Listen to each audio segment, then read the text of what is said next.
talked about, by the side, young men wearing earrings that are meant for women. You've also talked about the cultures, the dynamic between men and women. Yeah. You've been quoted as saying that in our culture, men lead, women, it's not the woman that leads. No. People were uncomfortable with that because this is the era of women empowerment and feminism, and Okonjo-Iweala as our Minister of Finance and Angela Merkel. What did you mean by that? When you go to marry, your wife drops her father's name and assumes yours. You can't have two people as captains in a ship. Women convert houses into homes. If you don't have a woman in the house, your house can never be a home. My wife just came in now. She's a lawyer now. I have lived with this woman for the past 53 years. Nobody has ever come in here to say, Pete, oh, please stop beating her, you will kill her. No. Why? I never saw my father beat my mother. So I cannot say I learned from my father how to beat my mother. No, I did not.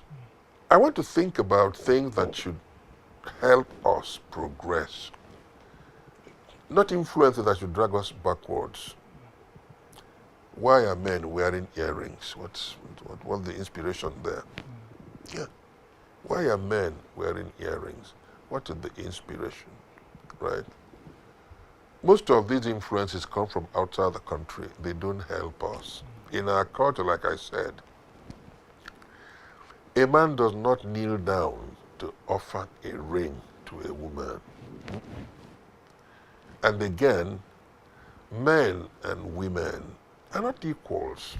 No, in the home. There has to be a leader. You see, women are free to express their opinions. If you come to our industry today, most of our girls who got married some 2-3 years ago have all left their husbands from beginning to the end. They're even shocked to hear that Chioma Chikuka has also left their, Ireti Doyle and, Tonto. You take a vow when you're going to get married, for better, for worse. Not for better for us, for better, for worse. You will always think it's greener on the other side. That's the mistake that we all make. Try to be satisfied with what you have within you. It goes a long way. I love women a great deal, and I respect them. If I see any young man beating up a woman, oh my God, I just think you don't qualify to be a man. Yeah. Men, God has given women their tongues. What makes you a mature person is your ability to cope with what they tell you without resorting to violence. Yeah. Your wife will tell you the worst thing on earth, right? If you can react properly. There's something called equanimity, a song for her. If you can react patiently, it's some kind of studied reaction. The Frenchman calls it sang-froid. You can cope with what she does. At the end of the day, she will apologize to you. What we were doing then, I don't think it can work now. If your wife annoys you, you don't eat what she has cooked. If you do it 2 or 3 times, she will go and report you to either your father or your relation. He no longer eats my food. I don't know what he will do that. Then the families will come together. They are organic, right? But what I hear now is that if you refuse to eat, the wife doesn't really give a damn. I don't know whether it is true, but that is what I heard.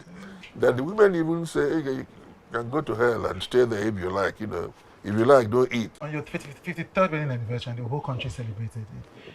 Your daughter-in-law, May, wrote a beautiful message, praising you and praising your wife.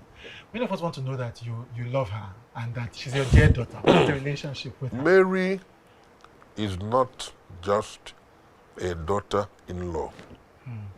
I don't want to say that I love Mary more than the other wives of my sons. But the love I have for Mary is so strong. Why? The father and I were very close. Yes, and when we went for the traditional marriage rites in their place, the kind of reception their people gave me, I will never forget. Mary is a girl I love to the marrow. By the way, she's a wonderful person. Mary is a very, very brilliant girl. You may not know that. Mary is a computer wizard, that lady you're looking at, right? And to a very large extent, the success of that home is to Mary's credit. Yeah. But again, you know, things like this happen, and it's so difficult to convince her that you are not part of, you know. Mary is a wonderful person. In fact, I just had my 76th birthday, and the message she put out was so endearing, you know. Yeah. And Mary is a wonderful woman. A lot of people have been advising her wrongly, you know, trying to see if they can sunder the link between herself and her husband. Most of those women who are advising her that way don't have good homes, you know. They don't. First of all, Yuli is 41. Good. I really don't interfere in his affairs. No. Suddenly we heard he's picked up a second wife, right? You didn't know before you picked the wife up? That is one thing you must know about me. Right. I don't lie. It's not necessary. Right. God created me so well. If I tell you this thing is black, it is black. You know, it's like when he wanted to run for governor or something. When I saw his photograph, I thought it was a production they were doing. There was somebody who phoned me and said, you know something, Yuli is running for governor. And I said, it must be crazy. How? I never heard it. Right. And I have 5 sons. I don't interfere with their lives, you know. If they say that so and so thing is happening, good. If they don't tell me, I don't bother. If they tell me, beautiful. We just heard it, and that's it, you know. So you suddenly heard that he had taken a second wife. So you were saying you suddenly heard that. Yeah, we did. You know, there is something we always say in Igbo. Onye kpata nkwu arụrụ si ngwele bịa tụọ onye ava. In other words, if you go and pick up ants-infested faggots, it's a direct invitation to the lizards. Come to roost, right? Good. So, here I am, and that's all. You mentioned driving your car under a tank. Yeah, I did. What happened, sir? I'll tell you the truth. Perhaps I had too much to drink, you know. And you know, if you're driving at night, after it rains, you'll see a pool of water. I think it is dry land. And you know, on the 14th day of March, 1977, along Abani Road, I drove under a stationary trailer, you know, in the night. And by the grace of God, I came out of it alive. I had a colleague of mine, Onwaba in front with me. He's dead now. It's an incident I don't like to recall. It's so sad, you know. But again, the good Lord pulled me out of it. And at the time I was coming from Soka, when I was fasting from 6 to 6 as a young man, I was very fanatical about my religion. I don't play with it. I'm a Christian. And I slept at the wheel, and I ran into a trailer and knocked me into the bush, and I came out. Like I said, I've had some close shaves, but thank God, and I'm still alive, yeah. We shan't talk about it, don't worry, yeah. I've been kidnapped once too. So, yes, yeah. in 2009 there was that as well. That must have been traumatic. I mean, kind of. Yes.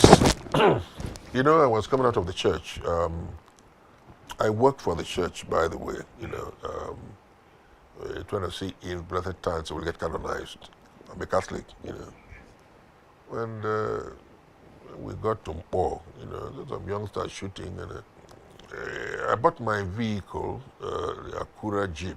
It was still very new then, and I think that must have been what attracted them, and they kidnapped us, and they let others go, and they took me and talked about my giving the 200 million and all that. That's by the way. I mean, it's all in the past now. Yeah. Here I am. Here you are. I had a